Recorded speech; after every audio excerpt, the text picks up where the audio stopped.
오늘 이 저녁의 말씀의 제목은 호밥, 광야 이스라엘 백성의 길잡이가 되겠습니다. 오늘은 여주 동행의 인물 8번째 인물이 되겠습니다. 제가 지난주에 말씀드린 것처럼 이 호밥이라는 인물은 성경에 그닥 알려지지 않은 사람입니다. 아마 들어보셨을 거예요. 호밥. 이 호밥은 오늘 본문에서 우리가 본 것처럼 드디어 이스라엘 백성들이 시내산에서 1년 조금 넘게 있었던 이 기간을 정리하고 하나님의 구름이 법궤 위에 그 성막 위에서 떠오르자 이것이 하나님의 이동하라는 사인이구나 생각하고 이들이 옮겨갈 때 이제 모세가 가나안 땅을 향해 가고자 할 때 이 호밥에게 우리의 길잡이가 되어 주시오라고 부탁을 하는 장면입니다. 근데 이 호밥은 어떤 성경은 보면 모세의 장인이다라고 이야기합니다. 여러분 모세의 장인 이름 오늘 본문을 다시 한번 보시면 29절을 한번 보실까요? 라구엘이란 이름은 생소하지 않을까 생각합니다. 우리가 예전에 개역 성경을 읽을 때는 모세의 장인의 이름이 무엇이었습니까? 이드로였지 않습니까? 근데 이 라구엘 또는 르구엘이라고도 하는데 사사기를 보면 모세의 장인 호밥이다라고 이야기를 합니다. 그러니까 우리가 헷갈리는 거죠. 자, 그런데 학자들이 볼 때는 이 호밥이라는 말과 히브리어로 장인이라는 말이 발음이 비슷해서 이게 필사자들이 잘못 옮겨 적지 않았을까라는 추측도 있고요. 또 다른 것으로는 이 호밥이라는 사람이 르구엘 또는 라구엘 이 모세의 장인 이드로의 아들이 맞는데 이 아들이 아버지의 일들을 많이 감당하다 보니 아버지의 이름을 대신해서 이렇게 이름을 사사기에서는 표현했다라고 해서 이드로의 아들인데 모세의 장인 호밥이다라고 표현한 구절이 있습니다. 아무튼 분명하게 우리가 알 수 있는 것은 오늘 여기 29절에 보면 모세가 자기의 장인 미디안 족속 라구엘 또는 이드로가 모세의 장인이고 호밥은 오늘 본 구절에서 보면 라구엘의 아들 호밥에게 이르되 라고 말하고 있기 때문에 호밥은 모세의 장인이 아니라 모세의 처남이 되겠습니다. 자, 호밥이란 뜻은 히브리어 호바르, 호바부에서 왔는데 이 호바부란 뜻은 사랑하다인데 이 호바부가 호밥이 되면 사랑하자라는 뜻이 됩니다. 우리 옆에 사람에게 호밥 한번 해볼까요? 호밥 무슨 뜻이라고요? 사랑하자. 예수님의 이름으로 하나님의 이름으로 서로 사랑하자. 호밥. 사랑하다가 호바부, 하바부라면 이제 호밥 저도 헷갈려요. 하바부가 사랑하다라면 호밥이라는 뜻은 사랑하자라는 뜻입니다. 자, 오늘 31절에 보면 모세가 이르되 원하건대 우리를 떠나지 마소서 당신은 우리가 광야에서 어떻게 진을 쳐야 할지 진을 쳐야 할지 아나니라고 도와달라고 이야기하면서 우리에게 눈을 대신하리이다. 얼마나 호밥이 지리에 익숙하고 이 미디안 광야를 잘 알았다면 모세가 우리에게 눈이 되달라고 부탁을 처남에게 하고 있겠습니까? 자, 그런데 지도를 한번 잠깐 보시겠습니다. 지도를 올려주십시오. 좀 확대해 주시기 바랍니다. 자, 보시면 자, 여기가 미디안이라고 이 기록된 것을 꼭 기억하십시오. 제가 일부러 보여드리는 이유가 있어요. 바로 여기가 라우즈인데 정확한 발음은 라우즈산입니다. 바로 여기가 시내산인데 여기 보시면 또 이 시내반도 맨 밑에 세모난 반도 위에 모세산이라고 있지 않습니까? 전통적으로는 여기가 모세가 십계명을 받았던 시내산이다라고 이야기하고 최근에 알려진 바로는 이쪽이 라우즈산이 시내산이다라고 이야기합니다. 자, 그렇다면 오늘 본문을 잘 보면 이 호밥의 고향이 어디였을까요? 여러분 모세가 이집트의 파라오의 그 진노를 떠나서 피해서 미디안 광야에 가서 40년을 자신의 장인의 양을 치지 않았습니까? 그렇다면 호밥이 어디 사람일까요? 여기가 고향일까요? 여기가 고향일까요? 미디안이라는 겁니다. 그러니까 이 호밥은 그의 아버지 이드로와 함께 미디안에서 태어나고 양을 쳤던 미디안 광야를 잘 아는 사람이다라는 거죠. 근데 만약에 일반적인 논리로 지금 이 호밥이 여기에 있다가 이스라엘 백성들이 이 시내산에 있다가 북쪽으로 올라가 가나안 땅으로 들어가는데 미디안 사람 호밥에게 도움을 요청할 일이 없다는 거예요. 논리적으로. 수긍이 되시죠? 자, 그런데 갈라디아서 4장을 보면 바울 사도가 말하는 시내산은 아라비아에 있는 시내산이다라고 분명히 이야기합니다. 자, 그러니까 여기가 오늘날의 사우디아라비아다. 이쪽에 보시면 이제 뭐 이렇게 여기 보시면 아라비아라고 나오죠. 아라비아 반도. 여기가 바로 오늘날의 사우디아라비아인데 최근 들어서 사우디아라비아 정부가 관광 수입을 이제 넓히려고 이제 확보하려고 이 시내산의 관광을 개발한다라는 이야기가 들려옵니다. 그래서 저는 개인적으로 출애굽기를 읽어보면 이런 구절이 있어요. 하나님이 모세에게 이집트로 보내시면서 뭐라고 모세에게 말씀하시냐면 이 산에서 너의 백성이 하나님을 경배할 것이다 라는 말씀이 있습니다.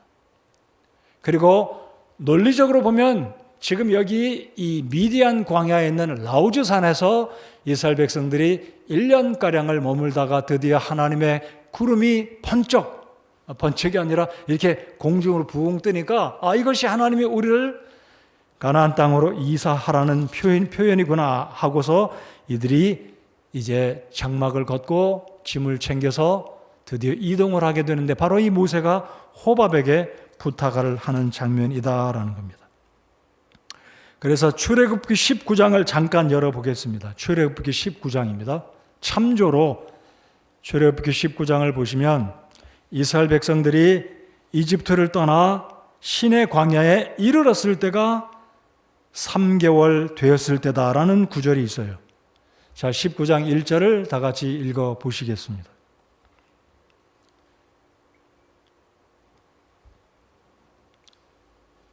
다 찾으셨으면 출애굽기 19장 1절을 같이 읽겠습니다. 시작. 이스라엘 자손이 이집트 땅에서 나올 때 셋째 달에 바로 그날에 그들이 시내 광야에 이르렀더라. 그러니까 이집트를 떠나 홍해바다를 건너 바로 라우즈 산에 도착했을 때 경과된 시간이 3개월가량이었다라고 이야기를 하고 있습니다. 그리고 다시 민수기로 돌아오시겠습니다. 민수기 10장을 돌아오셔서 이제 이스라엘 백성들이 드디어 하나님의 사인을 바라보고 이제 광야로 여행을 하게 되는데 이들이 이 시내산에 머물렀던 기간이 이제 1년 그 다음 두 번째 해 몇째 달을 맞았다. 둘째 해 첫째 달을 맞았다라고 민수기 9장에서 이야기를 합니다. 자, 그러니까 이스라엘 백성들이 지금 시내산 자락에 머물고 있던 것은 1년이 조금 더 되는 기간이 됐다는 거죠. 자, 그렇다면 이 호밥이라는 사람이 어떻게 해서 이 모세가 있는 시내산 자락에 왔다가 지금 이제 이스라엘 백성들이 하나님이 보여주시는 사인을 따라 시내산을 떠나 가나안 땅으로 올라가려고 이동하는 시점에 이제 모세가 자신의 처남에게 우리의 길잡이가 되어서 우리를 도와주시오라고 이야기하는지 그 부분은 이제 출애굽기를 찾아보시면 18장을 보면 그 배경을 이해하실 수가 있겠습니다. 자, 출애굽기 18장은 열지 않으셔도 되겠고요. 제가 그냥 설명을 해드리면 여러분 이 사건을 이해하실 거예요. 여기 18장 1절이 있네요. 우리 다 같이 18장 1절을 읽을까요? 자, 성경을 그냥 펴져놓고 여기에 스크린을 읽어보겠습니다. 시작.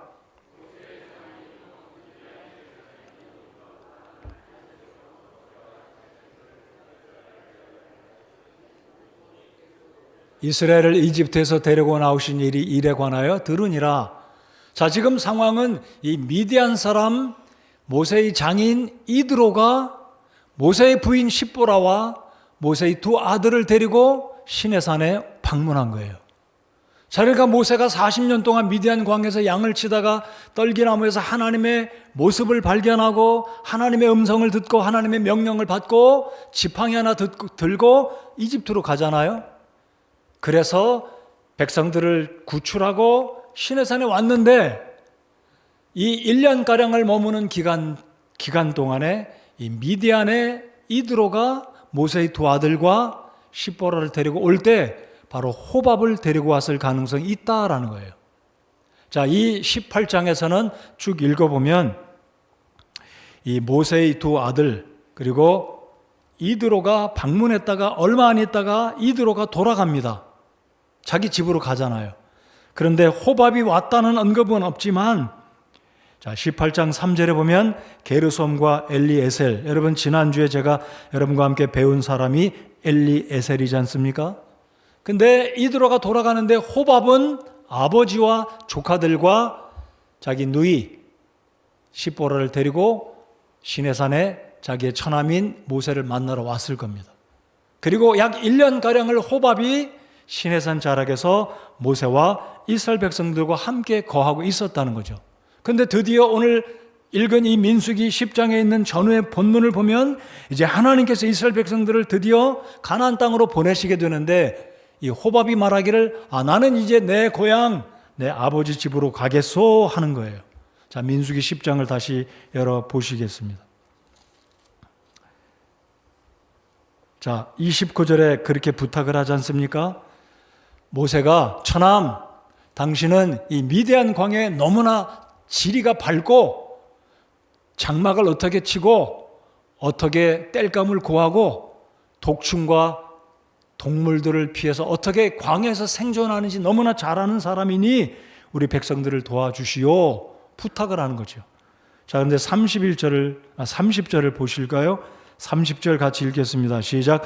그가 그에게 이르되 나는 가지 아니하고 내 땅 내 친족에게로 떠나가리라 하니 이 처남이 모세의 말을 거절하는 거예요. 거절하는 자유가 있잖아요. 처남이 부탁한다고 뭐 그렇게. 근데 이제 부탁을 했지만 집으로 돌아가겠다는 거예요. 근데 여러분 민수기 10장을 보면 이 호밥이 돌아갔다 결과는 안 나와요. 근데 다른 성경 사사기를 보면 이 호밥이 말은 그렇게 했지만 이스라엘 백성들을 따라서 모세를 도와서 이스라엘 백성들의 큰 도움이 됩니다. 자, 우리 사사기를 보시면 사사기 몇 장을 잠깐 보실까요? 1장을 보시면 우리 1장과 4장을 잠깐 보시겠습니다. 1장 16절을 보시겠습니다.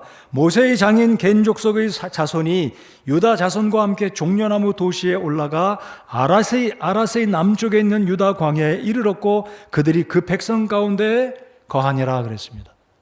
자, 다시 한번 잘 보십시오. 모세의 장인 겐 족속의 자손이 유다 자손과 함께 종려나무 도시에서 올라가. 여러분 종려나무 도시는 여리고입니다.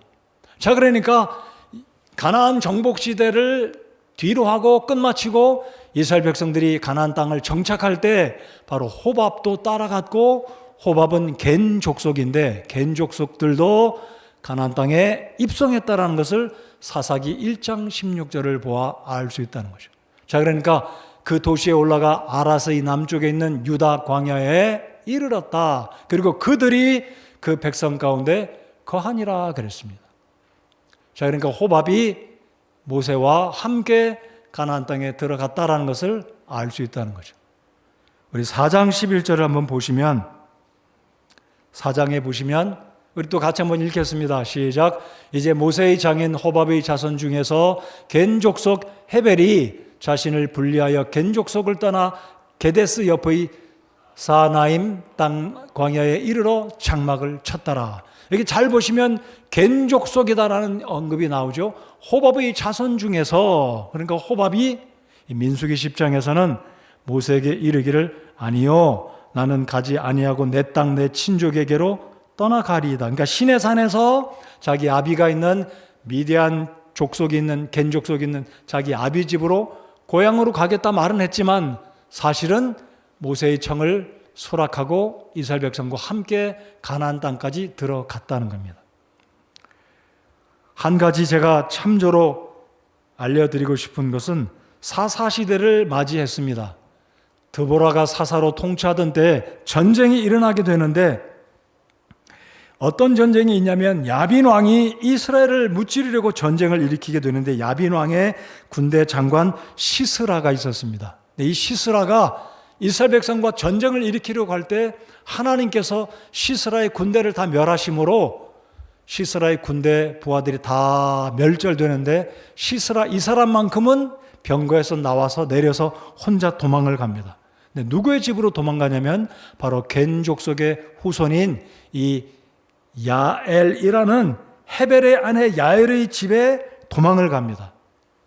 그리고 도망을 갔으니 목숨을 위해서 도망을 갔으니 얼마나 피곤하고 지치고 목이 말랐겠습니까? 물을 달라고 할 때 이 시스라에게 물을 주는 이 여인이 굉장히 지혜로웠던 것 같아요. 한눈에 딱 보니까 적군인 것 그리고 적군의 장수인 걸 알아보고 물을 주는 것도 고마운 일인데 이 야엘은 물이 아니라 가죽 부대에서 우유를 줍니다. 여러분 피곤할 때 우유를 마시면 그 다음에 나타나는 현상이 뭐죠? 잠을 자요. 이 시스라가 우유를 마시고 잠을 자는데 사사기를 읽다 보면 이 야엘이 어떻게 하냐면 텐트를 치는 그 장막의 말뚝을 들고 이 시스라의 여기 바로 이 자리를 박아서 땅에 박아 죽였다는 사건이 기록이 되어 있습니다. 여러분 그 사사기에 나온 그 장면 기억나시죠? 바로 이 여자, 이분이 바로 호밥의 후손이다라는 거죠. 그러니까 이 호밥의 후손이 이 가나안 땅에 들어가서 살았을 뿐만 아니라 여전히 이스라엘 백성들의 적장을 물리치고 죽이는데 굉장한 역할을 하게 되었다. 그래서 시간이 흘러서 사사시대가 지나고 드디어 이 사무엘 시대, 사울의 시대, 다윗의 시대에 지금 오늘 민수기 10장을 다시 한번 보시기 바랍니다. 31절을 보면 31절, 32절에 모세가 뭐라고 약속을 하냐면 차남, 우리 민족을 이 광야에 가는 동안 길잡이하고 도와준다면 하나님께서 당신에게 선대할 것이요 우리 백성들도 당신에게 선대해 줄 것이요라고 약속을 합니다. 근데 그 약속이 어떻게 됩니까? 사사시대에 보면 사울 왕이 이 호밥의 후손들 겐 족속에게 선대해 줍니다. 다윗도 선대해 주는 장면을 사무엘상하를 보면 그 사건을 발견하시게 됩니다. 사무엘상 15장. 자세한 것은 그 정도로 하고 사무엘상 15장, 사무엘상 30장을 보면 이 호밥의 후손들이 가나안 땅에 들어가서 살 뿐만 아니라 사울 왕과 다윗 왕으로부터 굉장한 선대함을 입게 되는 그 장면을 발견하게 됩니다. 자, 아무튼 오늘 이제 이 호밥을 통해서 우리가 깨달아야 될 것은 호밥은 처음에는 안 간다 했지만 나중에는 마음을 바꿔서 이스라엘 백성들의 길잡이가 되었다라는 것입니다. 자, 민수기 10장이 펴 있으시죠? 근데 흥미로운 것은요, 저도 성경을 이렇게 보면 호밥이 무슨 일을 했다 기록된 구절 한 구절도 발견할 수가 없어요. 민수기 10장을 보십시오. 자, 10장 31절로 36절까지 이렇게 호밥이 이스라엘 백성들과 동행을 하게 되는데 정작 호밥이 가나안 땅에까지 들어갔지만 호밥이 어떤 일을 했는지 31절 이하에서 이 10장이 끝마치는 36절까지는 호밥의 행적을 한 구절도 기록하고 있지 않습니다. 자, 여러분 눈으로 32절, 3절, 34, 35, 36절 보십시오.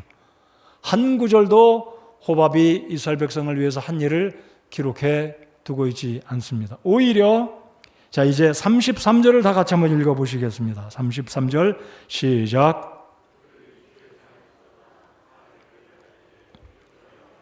그 사흘길에서 그들 앞에서 가며 그들을 위해 안식할 곳을 찾았고. 자, 모세가 자신의 처남 호밥에게 부탁을 하지 않습니까? 우리의 눈을 대신해 주시오. 당신은 광야의 길을 잘 아니까, 특별히 미디안 광야를 잘 아니까 어떻게 텐트를 치고 어디에서 땔감을 구해오고 전갈이나 뱀이 오면 어떻게 피할지 너무나 잘 아는 사람이니 우리를 도와주시오 했는데 정작 호밥이 행했던 일은 한 구절도 없습니다. 오히려 33절 보면 이들이 주의 산에서 떠나, 즉 신의 산을 떠난 거죠. 신의 산을 떠나 사흘 길을 갈 때 주의 언약궤가 어떻게 했다고 말씀은 기록하고 있습니까? 보십시오. 어떻게 했다고요? 사흘 길 앞서서 하나님의 법궤가 앞서서 가고 있는 거예요. 자, 그러니까 이들이 출발할 때도 하나님의 장막 위에 있던 이 하나님의 구름 기둥이 갑자기 공중으로 푹 이게 어떻게 표현할까요? 붕 떠올라서 이 이스라엘 백성들이 한눈에 알아본 거죠.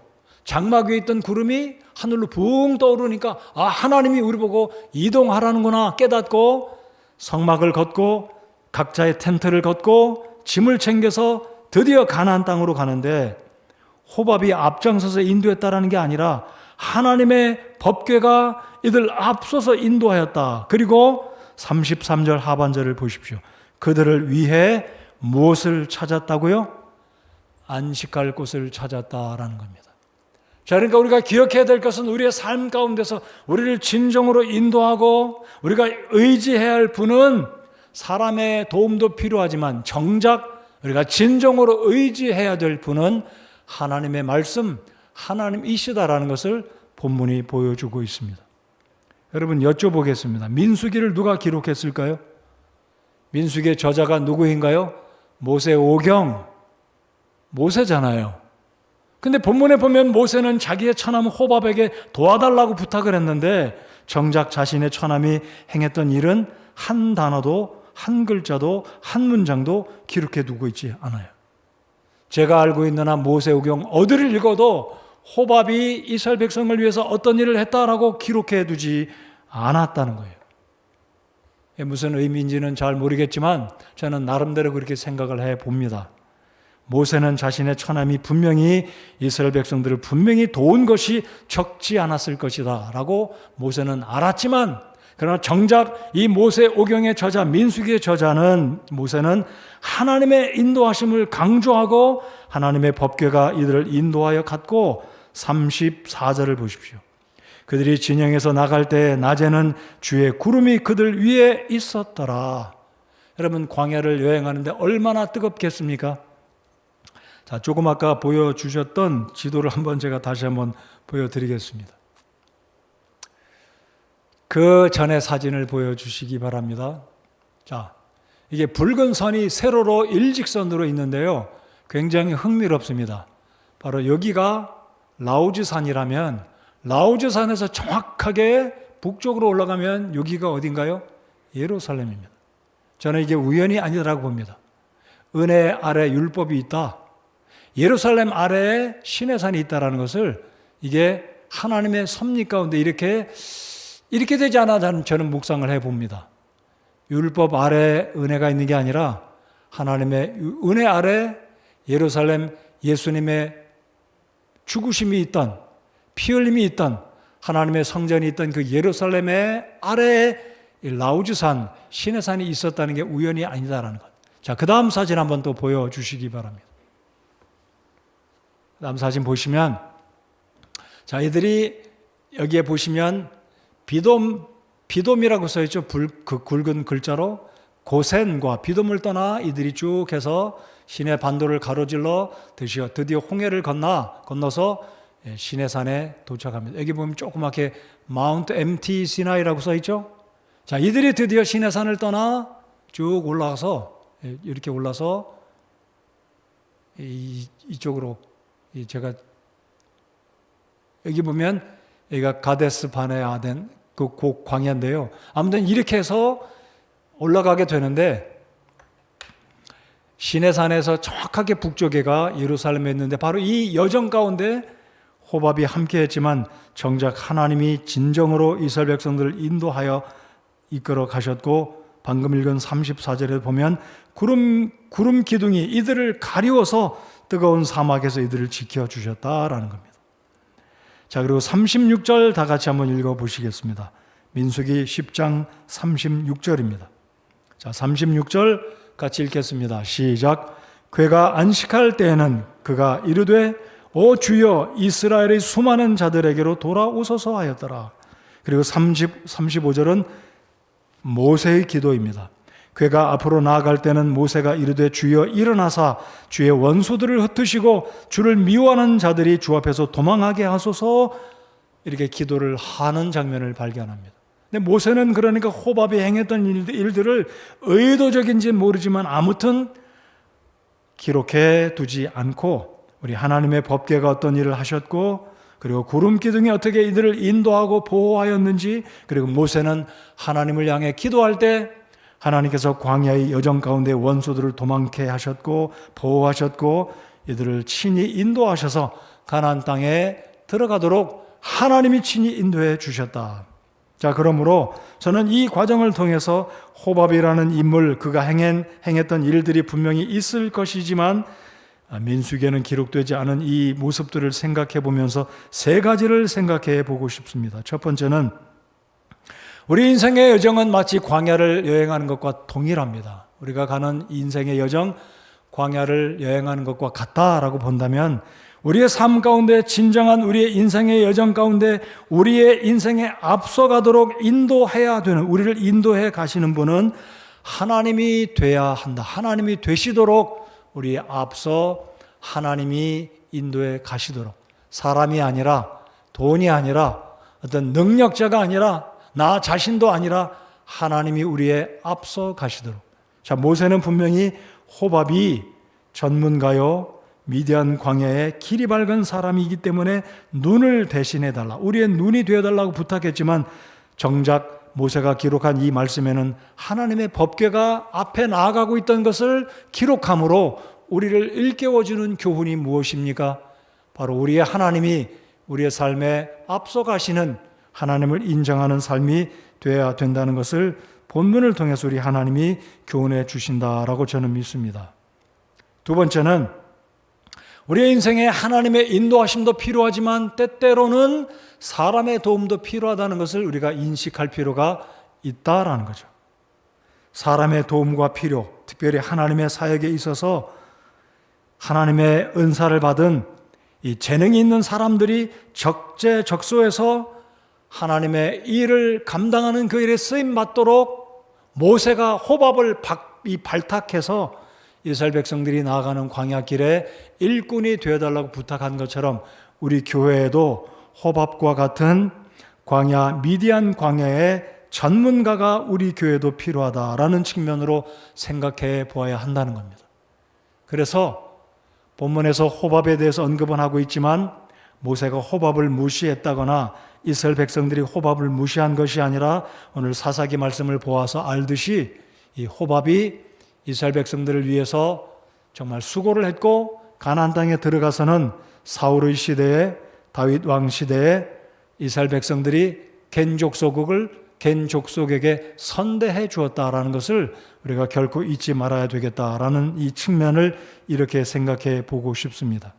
우리 교회에 누군가가 와서 헌신하고 수고할 때 우리가 시샘하거나 내가 예수님 믿은 지 오래됐는데 저 사람은 우리 교회 온 지 얼마도 안 됐는데 저렇게 열심히 하나? 라고 부정적인 생각하고 시샘하고 그렇게 해서는 안 된다라는 것입니다. 여러분, 호밥은 사실 말씀을 드린 그대로 겐 족속이었습니다. 미디안 사람이었지 하나님의 언약의 백성이 아니었어요. 그러나 모세가 이 호밥이라는 사람의 자신의 어떤 혈연 관계, 아내의 처남 동생이긴 했지만 그의 재능을 알아보고 이스라엘 백성들을 인도해 가는 일꾼으로 발탁해서 함께 가나안 땅에 들어가는 그 일에 일꾼으로 쓰임 받도록 기회를 준 것처럼 우리 교회에 누군가 와서 교회 멤버가 되고 재능을 통해, 은사를 통해 주님을 섬기고자 할 때 그 부서가 찬양대가 됐든 교회 학교가 됐든 식당에서든 주차 봉사든 어떤 분야가 됐든 우리 먼저 예수님 믿은 우리 집사님들이나 성도님들, 이 여전도회, 남전도회 임원 여러분들 시샘하지 말고 영접하고 용납하고 인정해주고 칭찬해주고 격려해 주시는 우리 성도님들이 돼야 된다는 사실이 오늘 호밥을 통한 우리가 받아야 될 교훈 중에 하나다라는 사실입니다. 그렇습니까? 인정하고 격려해주고 칭찬해주고, 그래서 결국은 이들이 가나안 땅에 들어갔을 때 가나안 땅을 정복하고 함께 유다 지파가 살았던 그 아랫 지방을 겐 족속이 살아가게 됐다는 사실을 통해서 오늘 우리가 이 말씀을 통해 교훈을 받아야 된다는 겁니다. 더 중요한 것은 하나님이 늘 우리 교회를 인도해 가시는 우리의 머리가 되시는 예수님, 우리를 보호하시고 우리를 인도하시고 우리의 앞서서 우리를 이끌어 가시는 분이다라는 것을 기억하시고 하나님의 하나님 되심, 우리 주님의 우리 교회 머리 되심을 인정하는 저와 우리 사역자들, 우리 집사님들, 우리 교회 모든 일꾼들, 성도님들이 다 돼야 된다는 사실을 오늘 호밥의 삶을 통해 민수기 10장을 통해 우리가 받아야 될 교훈이다라고 저는 믿습니다. 자, 이제 말씀을 끝맺겠습니다. 우리 행당동 성서 침례교를 섬길 때 많은 일꾼이 여전히 필요합니다. 우리가 2월 달에 계속 광고를 드리지 않습니까? 찬양대 멤버들이 더 필요합니다. 식당에 봉사할 힘쓰는 우리 형제들이 필요합니다. 우리 교회학교 교사들이 필요합니다. 계속 필요합니다. 그래서 머뭇거리지 마시고 주저하지 마시고 필요한 곳에 적극적으로 기도하시고 헌신하셔서 하나님의 교회를 섬기고 성도들을 섬기고 돌보는 그 일에 함께 수고하는, 그래서 호밥이 처음에는 자기 생각대로 집으로 돌아가겠다, 자기가 원하는 대로 남은 생애를 살겠다 했다가도 호밥이 하나님의 백성을 돕고 섬기는 길에 함께 했다가 결국은 이 호밥과 그의 후손 겐 족속은 가나안 땅에 함께 살게 되는 축복을 받았고 성경에까지 이렇게 기록되는 이 영화로운 영광을 얻게 되었다라고 저는 생각을 합니다. 그래서 성도 여러분들, 우리 교회 여러 부서에서 필요한 우리 일꾼들이 더 필요합니다. 일꾼들이 나오기를 바라고, 또 우리 교회 누군가가 일꾼으로 수고할 때 그분에게도 기회를 서로 나눠주고 그들을 인정해주고 칭찬해 줄 수 있는, 제가 지난주에 엘르아살을 살펴보면서 이 침례자 요한이 언급한 구절 요한복음 3장 30절을 제가 읽어드렸습니다. 제가 다시 한번 읽어드리고, 오늘 모세의 아들 둘째 아들도 엘르아살이다라고 말씀을 드렸는데 출애굽기 18장에 보면 그 엘르아살에 대해서 모세가 그 아들의 이름을 지을 때 하나님이 도와주셨다라는 측면으로 엘르아살이다라고 이름을 지었다라는 것을 제가 읽어드렸습니다. 자, 요한복음 3장 30절에 이런 말씀이 있습니다. 침례자 요한이 뭐라고 이야기합니까? 그분은 반드시 흥하여야 하되 나는 반드시 쇠하여야 하리라 하니라. 이러한 마음으로, 이러한 태도로 주님의 교회를 섬기는 저와 여러분, 우리 모든 성도님들이 되시기를 바랍니다. 우리 주님만 높이고 주님이 흥하고 나는 쇠해야 되겠다는 이런 마음으로 주님을 섬기는, 바로 이 호밥과 같은 마음으로. 호밥은 나타나지 않았어요. 그러나 호밥은 끝까지 가나안 땅까지 백성들을 인도하는데 굉장한 수고와 굉장히 중요한 역할을 했다라고 믿습니다. 그와 같은 일꾼들, 그와 같은 수고와 열매들이 우리 모든 집사님들, 우리 성도님들 삶과 섬김 가운데 있기를 바랍니다. 아멘이십니까? 네, 일어나서 우리 찬송 함께 하시겠습니다.